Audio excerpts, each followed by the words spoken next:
నేను చెప్పదలుచుకున్న సన్నాసులను ఎవడైనా 3 నెలల్లో 6 నెలల్లో ఈ ప్రభుత్వం ఉండదు అని గ్రామాలకు వచ్చే మా కార్యకర్తలు వాళ్ళని పట్టుకొని యాప చెట్టు కట్టేసి లాగుల తొండలిడ్చి కొడతారని చెప్పి నేను ఈ సందర్భంగా చెప్పదలుచుకున్నా.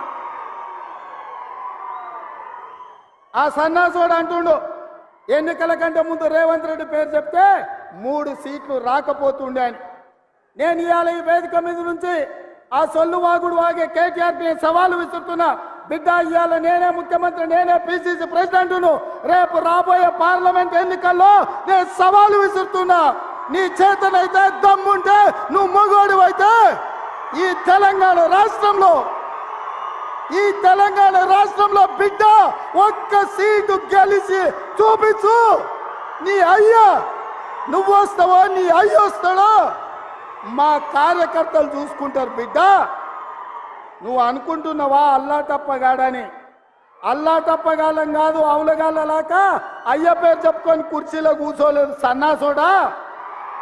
కింది నుంచి కార్యకర్తగా కష్టపడి జెండాలు మోసి లాఠీ దెబ్బలు తిని నీ అక్రమ కేసులు ఎదుర్కొని చెర్లపల్లి చెంచల్గూడ జైల్లో మగ్గినా భయపడకుండా లొంగిపోకుండా నిటారుగా నిలబడి నిన్ను నీ అయ్యను నీ బావను బొందబెట్టి ఇవాళ ఆ కుర్చీలో కూర్చున్నాం.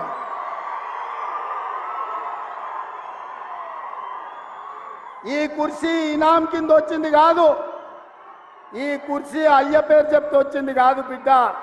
నల్లమల్ల అడవి నుంచి తొక్కుకుంటూ వచ్చి నీలాగటో నెత్తి మీద కాలు పెట్టి తొక్కి ఆ కుర్చీలో కూర్చోబెట్టింది మా కార్యకర్తలు.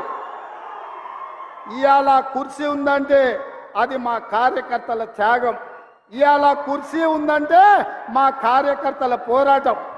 ఈ కార్యకర్తలు వీళ్ళు నాకు అండగా నిలబడ్డంత కాలం, నన్ను భుజాల మీద మోసినంత కాలం నువ్వు కాదు, నిన్ను పుట్టించిన నీ అయ్య కాదు, వాళ్ళ దేవుడు వచ్చినా ఈ కుర్చీని తాకలేరని నేను ఇవాళ చెప్పదలుచుకున్నా. ఇవాళ ఆయన మాట్లాడుతుండు మేము సోషల్ మీడియా ఉంటే మేము గెలిచేటోళ్ళమని. అరే సన్నాసోడా, ఉన్న టీవీలన్నీ సుట్టపొల్లవే కదరా. మాకేమన్నా టీవీ ఉందా? మాకేమన్నా పేపర్ ఉందా? మా అయ్య చూపించుకోవడానికి ఏమన్నా టీవీ ఇచ్చిండా? రాసుకోవడానికి ఏమన్నా పేపర్ ఇచ్చిండా? సొల్లువాగుడు వాగడానికి మాకేమన్నా మైకులు ఇచ్చిండా?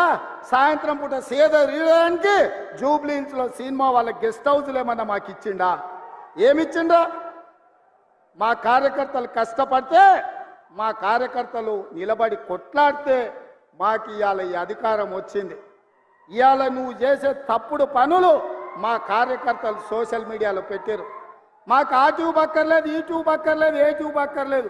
బిడ్డ నీ ట్యూబ్ లైట్ వలగొట్టే బాధ్యత మాత్రం మేము తీసుకుంటాం. ఆయన చివరికి దివాలా చెడి యూట్యూబ్ ఛానల్ పెట్టుకుంటామంటుండు. అట్లనే కృష్ణానగర్లో ఏదైనా బ్రోకర్ దందా కూడా పెట్టుకో. అది ఇది 2 కలిస్తే బాగానే నడుస్తుంది నీ వ్యాపారం. ఇప్పటికి కూడా సిగ్గురాలే. వాళ్ళ కుటుంబం తోసుకుంటే తెలంగాణ ప్రజలు చెప్పు తీసుకొని కొట్టినరు అనే సంగతి ఆయనకు అర్థం కాలే. 10 ఏళ్ళు అడవి పందుల్లాక చెరుకు తోట మీద పడి అడవి పందులు తిన్నట్టు మా వికారాబాద్ పరిధి తాండూరు ప్రాంతంలో పల్లి చేను వేసుకుంటే అడవి పందులు రాత్రిపూట చేను మీద పడితే ఆ పంట కాపాడుకోనికి మా రైతులు కరెంటు తీగలు పెట్టి కాపాడుకుంటారు. అట్లనే తెలంగాణ ప్రజలు అడవి పందుల్లాక తెలంగాణ మీరు తెగమెక్కుతుంటే కరెంటు వైర్లు పెట్టి మిమ్మల్ని కరెంటు తీగలకు బలిచ్చి ఇవాళ కాంగ్రెస్ పార్టీని అధికారంలోకి తీసుకొచ్చారు.